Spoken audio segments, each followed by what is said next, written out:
அஸ்ஸலாமு அலைக்கும் வரஹ்மத்துல்லாஹி வபரகாத்து. அன்பான அனைத்து உறவுகளுக்கும் இனிய மாலை வணக்கம்.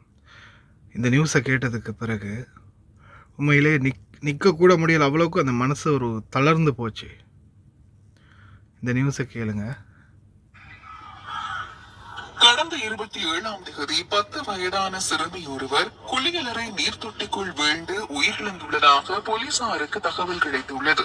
இதனையடுத்து முன்னெடுக்கப்பட்ட விசாரணைகள் சகோதரனிடம் பெறப்பட்ட வாக்குமூலத்தை அடிப்படையாக கொண்டு சிறுமியின் சகோதரனை போலீசார் இன்று காலை கைது செய்துள்ளனர். டிக்டாக் பார்ப்பதற்காக தங்கையிடம் தொலைபேசியை கேட்டபோது அதை தர மறுத்த தங்கையை சகோதரனை போலீசார் இன்று காலை கைது செய்துள்ளனர். டிக்டாக் பார்ப்பதற்காக தங்கையிடம் தொலைபேசியை கேட்டபோது அதை தர மறுத்த தங்கையை சகோதரன் கோபத்தில் தாக்கியுள்ளமை விசாரணைகளில் தெரிய வந்துள்ளது.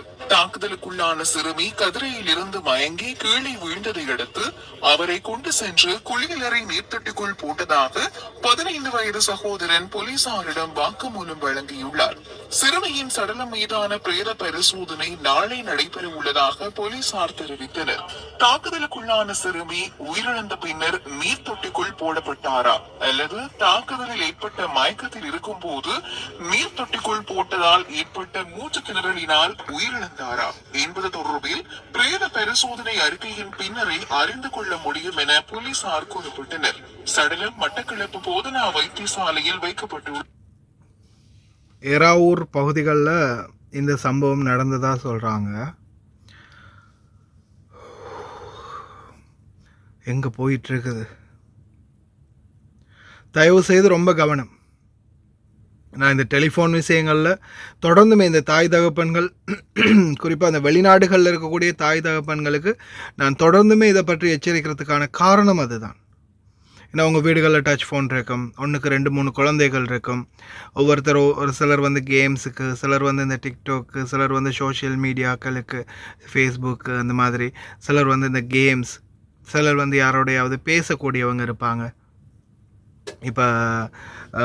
இப்போ ஒரு பெரிய புள்ள இருக்கும், ஒரு பெரிய பசங்க இருப்பாங்க, அவங்க வந்து ஃபோன் பேசுவாங்க யாரோட. சரி, இன்னொருத்தருக்கு வந்து கேம்ஸ் விளையாடுறதுக்கு தேவைப்படும், இன்னொருத்தருக்கு சோஷியல் மீடியா பார்க்குறதுக்கு தேவைப்படும். இருக்கிற ஒரு ஃபோனை வச்சு 3 பேர் மெயின்டைன் பண்ணிகிட்டு இருப்பாங்க. சில நேரங்களில் இந்த வாக்குவாதங்கள் வரும், அடிதடி சண்டை வரும். இந்த மாதிரி பல பிரச்சனைகள் இருக்குது. தயவு செய்து ரொம்ப கவனம், கொஞ்சம் அவேர்னஸ் பண்ணுங்கள். முடிந்த வரைக்கும் குழந்தைகளை ஃபோன்களில் இருந்து எவ்வளோ தூரப்படுத்துகிறீங்களோ அவ்வளோக்கு நல்லது அப்படின்றது தான் என்னுடைய ஒரு அறிவுரையாக நினச்சாலும் சரி, ஒரு கருத்தாக நினச்சாலும் சரி.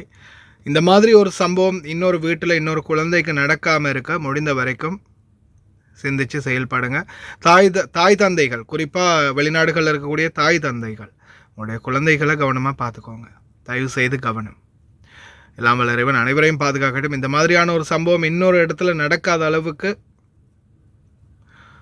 இறைவனுடைய கையில் இருக்குது. அதே மாதிரி தாய் தந்தைகள், நீங்கள் உங்களுடைய குழந்தைகளையும் இந்த மொபைல் ஃபோன்லேருந்து எவ்வளோ தூரமாக்குறீங்களோ அவ்வளவுக்கு நல்லது.